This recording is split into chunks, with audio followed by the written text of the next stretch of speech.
Bien, buenos días. ¿Qué tal, pueblo de Dios? ¿Todo bien? ¿Tenemos paz en el corazón? En este mundo hace falta paz. Ya sabemos las noticias que hay. Ahora mismo estamos orando por varios pueblos, algunos en guerra, otros en situaciones difíciles de invasión, otros en terremotos, etc. Hay mucha necesidad de paz en el mundo. Y esto significa, cuando hay tanta guerra, hay invasión, significa que cuesta mantener la comunión entre los seres humanos. Pues si entre nosotros que nos vemos es difícil mantener la comunión, imagínate lo difícil que es mantener la comunión con Dios. ¿A qué nos cuesta? ¿A qué es difícil? Muchas veces luchamos con esto, muchas veces la comunión con Dios se estropea, se pierde, muchas veces se debilita, otras veces se corta por nuestro pecado. Y mantener la comunión con Dios es una lucha del día a día, del minuto a minuto, y en ello estamos, luchando por ser mejores cada día, por honrar al Señor, por agradarle en todo. ¿Pero qué quiere Dios? Pues Dios sí que quiere mantener la comunión con nosotros. Así lo quiso siempre, así lo quiso con Adán. Mira, que lo hizo y lo puso en un huerto, y dice la palabra que todas las tardes bajaba con él a conversar mientras paseaban. ¡Guau! ¡Qué comunión tan hermosa! Pero luego se pierde esa comunión con el pecado y nos pasa a todos. Todos estamos separados de la gloria de Dios. Sin embargo, Dios quiere que tengamos comunión con Él. Y entonces el Señor levanta un pueblo y llama a un hombre llamado Abraham. Así comienza el pueblo de Israel. Recordemos, he traído un mapa para que nos ubiquemos un poco. Fijaros, aquí tenemos Ur de los Caldeos. Aquí está Abraham y el Señor le dice: vete de tu tierra y de tu parentela al lugar que yo te mostraré. Bueno, Abraham en obediencia sale, recorre buen trecho. Voy a coger el micro, con permiso para los técnicos, que les voy a hacer algo de ruido. Sigue la ruta y llega hasta la tierra de Canaán. Mira desde dónde, desde Ur de los Caldeos hasta Canaán. Pero estando en Canaán hay hambre y entonces él sube a Egipto. Allí miente y dice que Sara no es su mujer, sino su hermana. Sin embargo, la misericordia de Dios está con él y sale de Egipto rico, bendecido por el Señor. No porque haya mentido, sino porque por la bondad del Señor, hemos leído ya, no hemos sido consumidos, sino que nunca decayeron sus misericordias. Y vuelve a Canaán. Y aquí en este territorio, en Hebrón, aquí muy cerquita del paso a Egipto, muere su mujer. Y ahí entonces Dios le ha prometido tierra, pero él compra una cueva, la cueva de Macpela. Y es la primera vez que él tiene una propiedad, algo que compró. Le costó 400 monedas de plata, que más bien el que se las vendió les dice: mira, te la vendo, yo te la quería regalar, porque ¿qué es entre nosotros 400 monedas de plata? Fíjate lo rico que era Abraham, que 400 monedas de plata no era nada. Pues Dios lo había bendecido y compra este lugar y ahí se establece. Y nacen sus hijos, el hijo de la promesa. ¿Recuerdas quién era? Isaac, el hijo de la promesa. Y de Isaac nacen mellizos. ¿Recuerdas quién era? ¿Quiénes eran? Jacob y Esaú. Y Dios elige a Jacob para levantar a su pueblo. Y de Jacob nacen 12 hijos. Pero de esos 12 hijos hay uno que es vendido. ¿Te acuerdas quién era? José es vendido y se lo llevan ¿para dónde? Para Egipto. Y ahí entonces se hace poderoso después de haber pasado por muchas circunstancias difíciles, aún la cárcel injustamente.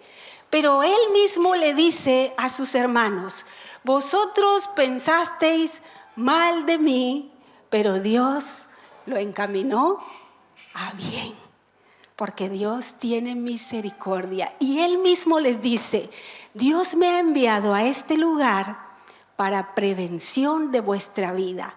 Porque Dios había establecido, se lo había dicho a Abraham, cuando Abraham estaba vivo, todavía hizo el pacto aquí en Canaán, le dijo: mira, de ti saldrá un pueblo y serán esclavos en tierra ajena por 400 años. Y es aquí entonces cuando José se da a conocer y toda su familia suben a Egipto, a la tierra de Gosén, y ahí se establecen. Pero luego José muere y hay un nuevo gobernador que no conoce a la familia de José y empieza la esclavitud por 400 años de esclavitud. Pero Dios levanta un libertador. ¿Cuál es? ¿Quién es? Moisés. Y la Biblia nos dice que los sacó con mano poderosa. ¿De Moisés? No, con mano poderosa de Dios. Dios mostrando su poder a su pueblo. Y entonces los lleva al paso del Mar Rojo. Ahí Dios hace maravillas, abre las aguas, los libera, sus enemigos mueren y ellos pasan y llegan al Sinaí. Entonces Dios hace un pacto con ellos y les dice: tenéis que obedecer a este pacto. Y mira, la primera regla del pacto es este: no tendrás dioses ajenos delante de mí. No te inclinarás a ellos ni los honrarás. Y luego sigue un decálogo que no solamente fueron 10 leyes, hubo 613 leyes, pero resumidas en un decálogo. Pero lo que se les tenía que grabar en la mente a este pueblo es: no tendrás dioses ajenos, tengo que obedecer. Deuteronomio 28 y Deuteronomio 29 les dice: si obedecéis tendréis bendición, y si desobedecéis, la maldición caerá sobre vosotros. Y bueno, están aquí en el Sinaí, ahí reciben las leyes, pero luego llegan a este punto de aquí. Aquí están muy cerca de Canaán, ya a kilómetros de conquistar la tierra. Así es que Moisés manda espías. ¿Te acuerdas cuántos eran? 12 espías, de los cuales 10 regresaron diciendo: hay muchos gigantes, esto es complicado, no vamos a poder, nosotros parecemos langosta al lado de esos hombres. Es que ¿dónde nos has metido, Moisés? Pero 2 de ellos, ¿te acuerdas quiénes eran? Josué y Caleb, dan buen informe y dicen: Dios entregará en nuestras manos esta tierra. Pero mira, la Biblia nos cuenta que por esta actitud de incredulidad, el Señor los castiga y los hace dar vueltas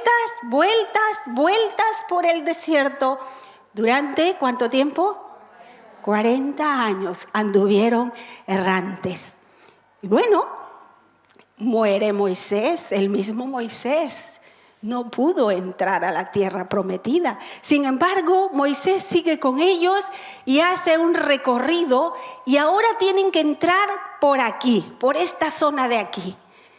¿Te acuerdas cuál es la primera ciudad que conquistan?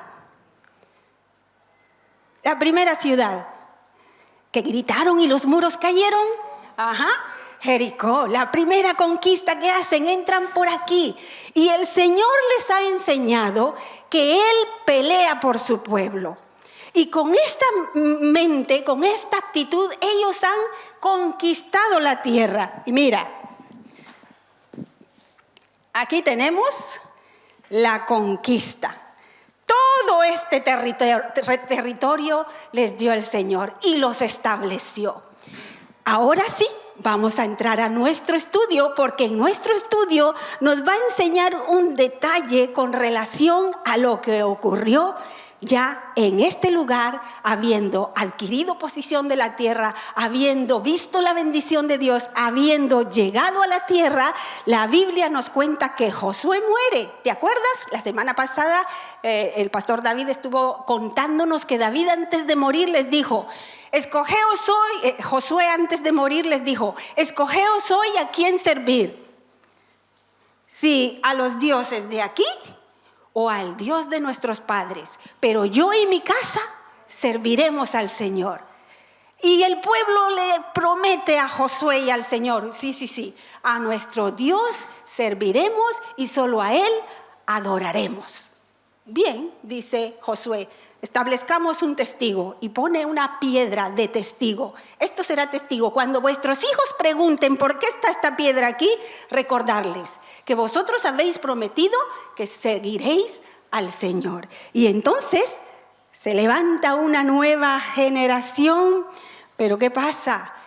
Que no conocían al Señor y cada uno hacía lo que bien le parecía. Parecido al tiempo de hoy, ¿no? Que cada uno hace lo que bien le parece. Bueno, pues vamos a Jueces, capítulo 3, y vamos a ver un poquito sobre el propósito que Dios tiene con este pueblo y cómo vamos a observar la misericordia de Dios, el favor de Dios, la paciencia de Dios, la gracia de Dios con este pueblo. Jueces, capítulo 3, dice el versículo 1. Estos son los pueblos que dejó el Señor para probar con ellos a todos los que en Israel no habían conocido todas las guerras de Canaán. Vamos, hacemos un punto, una parada y nos ponemos a pensar. ¿Qué dice este versículo? Dice que Dios había dejado a algunos pueblos. Bueno, el Señor les había prometido la tierra, pero Dios en su sabiduría dejó algunos pueblos con un propósito. ¿Cuál es el propósito según lo vemos en el versículo 1? El propósito era que los que no habían conocido la guerra, los que no habían participado en la conquista, conocieran el tema de la guerra. Pero vamos a ver, Amanda, ¿no empezaste hablando de paz? ¿Cómo Dios quiere que conozcan el tiempo de guerra? Y esto es interesante porque tenemos que ubicarnos cómo había peleado este pueblo de Israel para conquistar la tierra. ¿Qué les había dicho Dios? ¿Cómo debía ser esa guerra? Bueno, tenemos que remontarnos a la primera vez que Moisés se enfrentó a un enemigo. ¿Te acuerdas de los amalecitas? Amalec vino y peleó contra Israel todavía en tiempos de Moisés. Todavía no habían conquistado la tierra. Y la Biblia nos cuenta que Moisés subió al monte con la vara de Dios. Y cuando él levantaba los brazos, Josué prevalecía en la guerra. Pero cuando él bajaba los brazos, entonces Josué fallaba en la guerra. ¿Qué estaba enseñándole Dios a Moisés? Estaba enseñándole que la guerra no es suya. Dios es el que pelea por nosotros. Que Dios estaba ahí, que tenías que depender de Dios. Que las guerras no se pelean con ejército, no es con espada, no es con ejército, sino con mi espíritu, ha dicho el Señor de los ejércitos. Que el Señor de los ejércitos iba delante de ellos y era Dios el que peleaba por ellos. Esta era una de las cosas que ellos tenían que aprender. Dios había dejado pueblos ahí para que entiendan que no es con tu propia fuerza, que no es con tus recursos, que la guerra es mía. Y esto también al día de hoy. Hermanos, estamos ante un enemigo. Enemigos a montón, Enemigos, el enemigo, enemigos nosotros mismos, nuestra carnalidad, el mismo sistema de este mundo.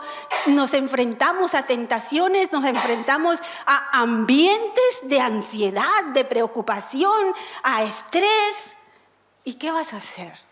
Aprende a guerrear, como había aprendido este pueblo, en dependencia de Dios. Pero por otro lado, el Señor le había enseñado a Josué, le había dicho: mira que te mando, que seas valiente, no te desanimes. esfuérzate y sé valiente. Como estuve con Moisés, la presencia de Dios, como estuve con Moisés, también estaré contigo. Nadie te podrá hacer frente. Solamente esfuérzate y sé valiente. ¿Cómo tenían ellos que aprender a guerrear? Con esfuerzo, con diligencia, con dependencia de Dios. Dependiendo de aquel que había entregado en sus manos esta tierra prometida. Pero ellos también tenían que obedecer. ¿Te acuerdan cómo tomaron Jericó? El Señor les había dicho, mirad, dad 7 vueltas alrededor de Jericó. Y el día 7, pues tenéis que gritar y esperar que los muros caerán. Pero dime tú, ¿hay alguna estrategia aquí que sea lógica? Ninguna estrategia lógica, pero Dios esperaba obediencia. Entonces, Dios tiene un propósito de dejar algunos pueblos en este lugar porque ellos tenían que aprender que no era con sus propias fuerzas, que tenían que depender de Dios, que tenían que hacerlo también en santidad. Porque te acuerdas que en Jericó Dios les había dicho, no cojáis nada. Pero hubo un hombre que miró un lingote de oro, miró un manto de oro, lo codició, lo escondió y se quedó callado. A la siguiente conquista ellos dijeron, hombre, si en Jericó nos fue bien, pues este pueblecito de Ai que es tan pequeñito, vamos nosotros un grupo pequeño, no habrá problema, lo conquistaremos. ¿Y te acuerdas lo que pasó? Volvieron derrotados. ¿Por qué? Porque hubo pecado en el pueblo. Así es que Dios también les había enseñado que tenían que pelear en obediencia y tenían que pelear en santidad. Entonces, cuando nos encontramos con este versículo de Jueces, capítulo 3, que dice que Dios dejó estos pueblos para que aprendieran cómo había sido la guerra, lo que les estaba diciendo es, tenéis que aprender la obediencia, tenéis que aprender la santidad, tenéis que aprender a depender de Dios, tenéis que aprender a escuchar mi voz y entender que la victoria la da el Señor. Ese era uno de los propósitos, pero hay otro propósito, fíjate en el versículo 2. Solamente para que los descendientes de los hijos de Israel aprendieran cómo hacer la guerra y lo enseñara a quienes antes no lo habían conocido. Y luego habla de los 5 jefes, que ahí hay un grupo, y en el versículo 4 dice, con ellos quiso probar a Israel para saber si obedecería los mandamientos que él había dado a sus padres por mano de Moisés. 2 propósitos por los cuales Dios deja pueblos aquí sin conquistar. 1, aprender cómo había sido la guerra. 2, vamos a ver si este pueblo ha aprendido la obediencia. Y esto me hace pensar, hermanos, porque todas las cosas que nos pasan no están allí por casualidad, son enseñanzas de Dios. El Señor nos entrena para la obediencia. El Señor nos entrena para el crecimiento. El Señor nos entrena para que seamos mejores. Y esto me hace pensar que a veces nosotros pensamos que las circunstancias están ahí para amargarnos la vida. No es así. Es porque Dios quiere que crezcas en fe. Es porque Dios quiere que le obedezcas. Es porque Dios te está formando. Bien lo decía el apóstol Pablo. 3 veces he rogado al Señor para que quite este aguijón en mi carne. Pero el Señor me ha dicho, bástate mi gracia. Dios quiere obediencia. Dios quiere dependencia. Dios quiere que le busquemos en medio de la adversidad. Pero ¿qué hace este pueblo? Fíjate que ya el Señor sabía lo que iban a hacer. Versículo 5. ¿Qué hicieron? Tomaron a sus hijas por mujeres y dieron sus hijas a los hijos de ellos y sirvieron dioses. Versículo 7. Hicieron pues los hijos de Israel lo malo ante los ojos del Señor su Dios. Se olvidaron de Él y le sirvieron a los Baales y a las imágenes de acera. Qué triste situación. Empezaron a vivir como vivían los cananitas, los jebuseos, los heteos, los heveos. Venga, todos iguales, ya no hay diferencia. Aquí no se distingue quién es el pueblo de Dios.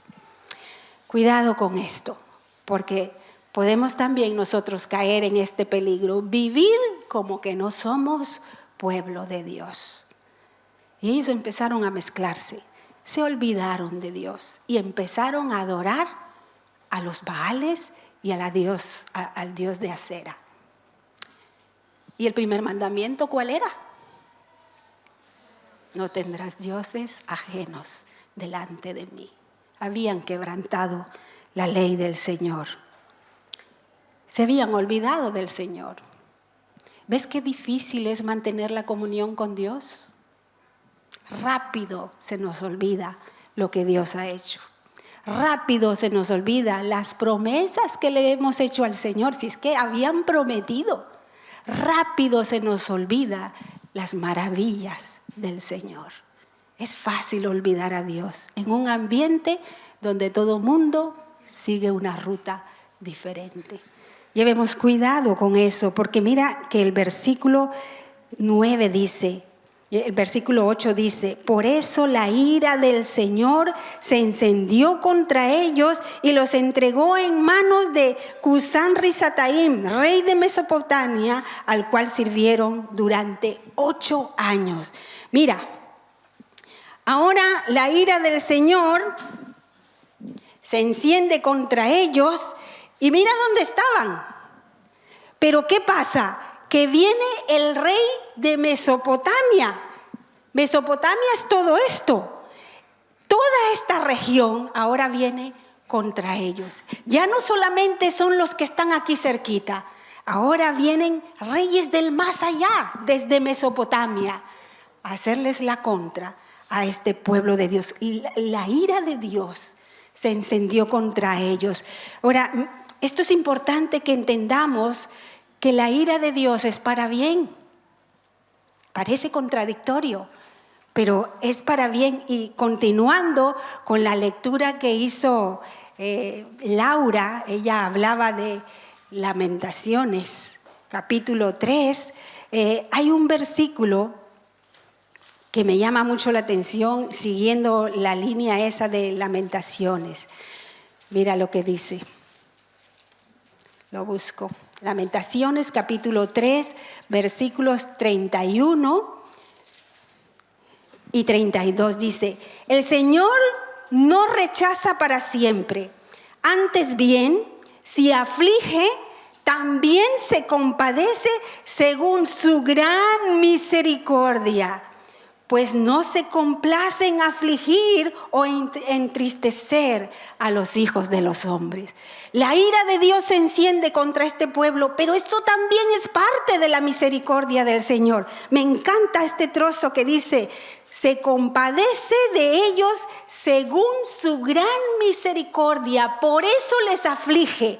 Y aquí la ira del Señor se encendió contra el pueblo, pero para afligirles, y levanta a un rey lejano de Mesopotamia que viene a afligirles durante 8 largos años. Ellos pierden la paz durante 8 años, pero en la misericordia del Señor Él levanta un libertador. Y aquí tenemos el primer juez de Israel. No se te olvide el nombre, se llama Otoniel, ¿vale? Recordemos este nombre, Otoniel, el primer juez de Israel, es levantado, pero mira lo que dice el versículo, desde el versículo 7 en adelante nos dice quién era Otoniel. Era hermano de Caleb. ¿Te acuerdas quién era Caleb? De los 12 espías, el número 2 después de Josué, el que llevó buenas noticias. Era un hombre que honraba al Señor. Pues este era hermano de Caleb y este había sido conquistador, también había conquistado la tierra. Otoniel le había ayudado a conquistar un trozo por la zona de Hebrón. Pero bueno, ahí tenemos a Otoniel. Ahora mira lo que dice el versículo 10. El Espíritu del Señor vino sobre Otoniel quien juzgó a Israel. Y salió a la batalla, y el Señor entregó en sus manos a Cusán-Risataim, rey de Siria, y le dio la victoria sobre Cusán-Risataim. No nos explica cómo fue la guerra, pero sí nos dice datos importantes. Dice que lo hizo en el Espíritu. ¿Te acuerdas? Que tenían que aprender a depender de Dios. Así tenían que aprender a vivir en la batalla, dependiendo del Señor. Y el Espíritu del Señor vino sobre Otoniel y tuvo la victoria, pero dice el texto, porque el Señor entregó. No es la victoria de Otoniel, es una persona que Dios usó, movida por el Espíritu Santo, porque Dios tenía un propósito, entregar en sus manos a este rey. Y entonces entendemos el propósito por el cual había dejado el Señor pueblos en este lugar. Todavía necesitaban aprender a depender de Dios, hacer las cosas en el Espíritu. Pero Dios en su misericordia levanta a este libertador, Otoniel, y entonces les da paz. ¿Cuánto tiempo? 40 años de paz. ¿Por qué tuvieron que esperar 8 años de opresión para empezar a disfrutar la paz? ¿Qué ha pasado aquí? ¿Por qué hubo opresión? Pues porque se habían apartado del Señor. Y esto nos lleva a pensar en un principio, hermanos. La comunión con Dios trae paz. Mira, puedes ver el problema más grande de tu vida, de tu nación, de tu pueblo, de tu familia. Pero si tú tienes comunión con Dios, tendrás paz. Y este es un principio que no hay que olvidarlo, porque la paz se va muy rápido, ¿eh? Por algo dice la Biblia, busca la paz y síguela, porque se nos pierde muy fácilmente, pero hay que buscarla y hay que seguirla. Pero esto se consigue cuando mantienes la comunión con Dios. Ahora tenemos un pueblo en paz, pero solamente 40 años, porque mira lo que dice ahora el versículo 12. Volvieron los hijos de Israel a hacer lo malo otra vez, porque había muerto Otoniel. Ya muere el líder y se acaba la fe. Y entonces hacen otra vez lo malo. Y esto nos lleva a pensar en otro principio, hermanos. Cuidado con a quién seguimos. Porque ¿qué pasa? Si seguimos al hombre, si admiramos al hombre, el hombre te va a fallar. Y luego cuando el pastor o el líder de la iglesia cae en pecado o hace cualquier cosa o muere, la iglesia se desanima y se va a pique. ¿Por qué? Porque están siguiendo a un hombre. Pero cuando seguimos a Dios, aunque se muera el liderazgo, hay fidelidad. Esto nos recuerda a Caleb. Caleb fue fiel al Señor. Otoniel fue fiel al Señor, pero el pueblo ahora está otra vez haciendo lo malo. Y entonces el Señor va a hacer algo. ¿Qué hace el Señor? Versículo 12. El Señor fortaleció a Eglón, rey de Moab. Bueno, el Señor fortalece al rey de Moab para poder atacar a su propio pueblo. Mira, a veces Dios va a usar a otras personas para bienestar tuyo. Va a usar a otras personas para bienestar tuyo. A veces otras personas te van a hacer daño y Dios lo va a permitir para bienestar tuyo, para que crezcas, para que avances. Entonces, no pongas como excusa la comunión con Dios. Es que me cuesta porque es que cuando miro a fulana o a mengana ya se me va la paz. No, Dios está usando a esa persona para crecimiento tuyo, para bienestar tuyo. Y Dios va a usar a Eglón para que durante 16 años agobie a su pueblo. Son muchos, ¿eh? 2023, súmale 16, estaríamos hablando que de aquí al, ¿qué? 2023 más 16, 2039. ¿Estoy bien en los números? ¿Sí? Imagínate, hoy viene un opresor y de aquí al 2039 Mucho tiempo para que me estén oprimiendo, pero Dios está usando a este hombre para bienestar del pueblo. ¿Te acuerdas lo que leímos en Lamentaciones? Dios aflige por misericordia. ¿Qué quiere Dios entonces? Que volvamos a la comunión con Él. Y entonces va a levantar al segundo juez. Ve memorizándolo, porque esto es un buen ejercicio. Primer juez, ¿cómo se llamaba? Otoniel. Segundo juez, se va a llamar Ahod, ¿vale? Se llama Ahod. Ahora, la Biblia nos dice que Ahod era zurdo. Si tú te vas a Jueces 20:16, nos habla de zurdos tremendamente potenciales. Dice que cogían su arco y no erraban un cabello de pelo, un cabello en cuanto al blanco, no lo erraban. Eran buenos en puntería. Aquí tenemos a uno, Ahod, zurdo, bueno en la batalla. Y él hace algo.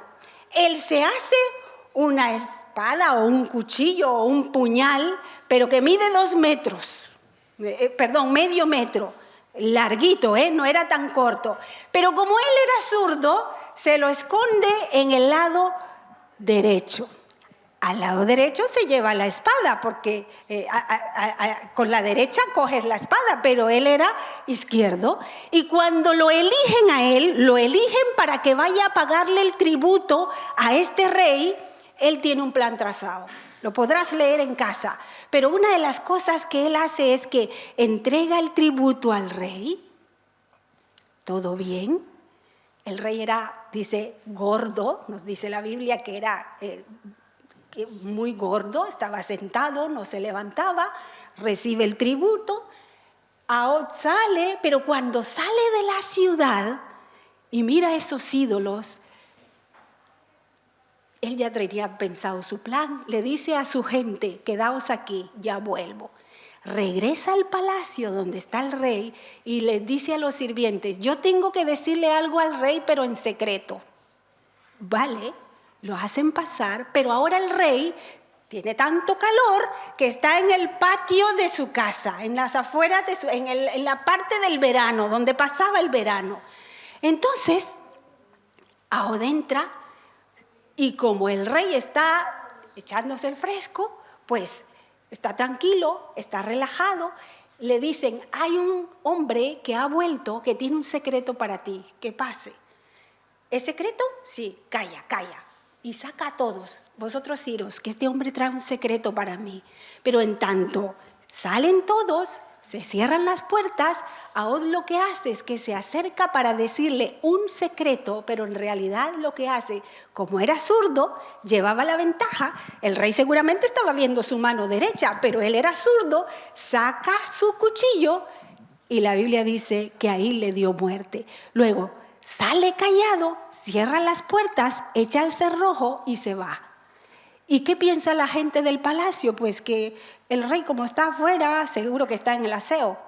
Pues vamos a dejarlo, vamos a esperar. Pero cuando ya ven que tanto tiempo, rompen la puerta porque el mismo Ahod la ha dejado con un cerrojo y se dan cuenta que está muerto. ¿Pero qué está haciendo Ahod por mientras? Está en el monte Efraín, tocando la trompeta, llamando al pueblo para la batalla. Y así libera a su pueblo. Y dice la Biblia que después hubo paz durante 80 años. Mira lo que Dios usa. Una sola persona que llama a un pueblo, que otros le siguen, que está en manos de Dios, que se dedica a pensar cómo vencer ante esta situación difícil y Dios le da la victoria. Esto es importante porque cuando él habla al pueblo, les dice en el versículo 27, seguidme porque el Señor ha entregado a vuestros enemigos moabitas en vuestras manos. ¿Quién lo ha entregado? El Señor. Dependencia de Dios. Y por último, tenemos al tercer juez. Aprenderos los nombres. El primero es Otoniel. El segundo es Ahod. El tercero es Samgar. Samgar. Y no se nos dice mucho de Samgar, solamente tiene un versículo. Versículo 31 dice, después de él vino Samgar, hijo de Anat, el cual mató a 600 hombres de los filisteos con una aguijada de bueyes. Él también salvó a Israel. ¿Qué se nos dice de Samgar? Simple y llanamente que cogió una aguijada de bueyes. ¿Sabéis lo que es? Un palo de 2 metros con una punta, con lo que pinchan a los bueyes para hacerlos arrear.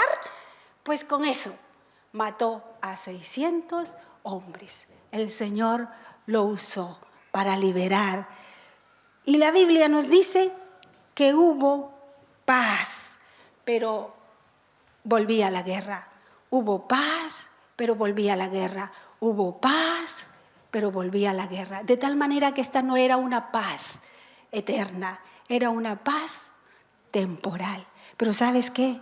Que Dios nos ofrece paz eterna, porque hay un libertador llamado Jesús, que Él sí da paz para siempre. Él sí liberta para siempre. Él sí se complace en ayudarnos. Él pelea por nosotros. Él quiere que venzamos con Él porque Él ya es vencedor. Él venció sobre la cruz, venció sobre la muerte, venció sobre la tumba y nos hace victoriosos. Pero qué importante es mantener la comunión con Él. Si Él es ya tu libertador, vive en paz, ten tranquilidad. Los tiempos están difíciles, sí, pero el Señor está con nosotros. Aprendamos a vivir en la guerra espiritual también, en la guerra emocional. A veces se nos traicionan las emociones, la mente, lo que pensamos es nuestro sitio de batalla. Aprendamos a depender de Dios,